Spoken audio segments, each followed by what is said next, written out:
ఏయ్ ఈత నేర్చుకోవాలి స్విమ్మింగ్ అని చెప్పు నన్ను నిద్రలేదు మాట డాడీ స్విమ్మింగ్ తీసుకెళ్ళానని అడుగు. నేనేదో ఖాళీగా లేక తీసుకెళ్ళట్లేదు. మీ ఫ్రెండ్స్తో అలా వెళ్ళిపోతే మీ పిల్లలందరూ చేసే తప్పు ఇదేరా. హాయ్ పిల్లలు, కాలేజీకి వెళ్ళే స్టూడెంట్స్ అయినా సరే, స్కూల్కి వెళ్ళే పిల్లలైనా సరే, ఈ మధ్యకాలంలో ఎక్కువగా స్విమ్మింగ్ అని సముద్రంలో బీచ్కి అని చెప్పేసి వెళ్ళి వాళ్ళ ప్రాణాల మీద తెచ్చుకుంటున్నారు. అది స్విమ్మింగ్ చేయాలని మీకు ఉంటుంది, మీ ఫ్రెండ్స్తో వెళ్ళిపోతున్నారు.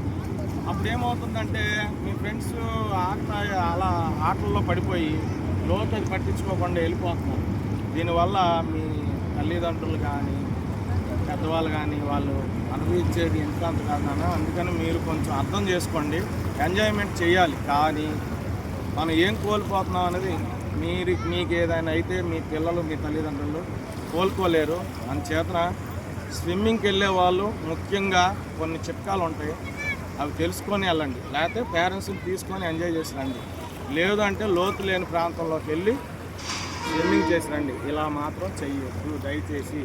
ఇప్పుడు నేను మీకు స్విమ్మింగ్ వెళ్ళే పిల్లలకి కొన్ని చెప్తాను, అది మీరు చెయ్యండి. స్విమ్మింగ్ చేయాలి.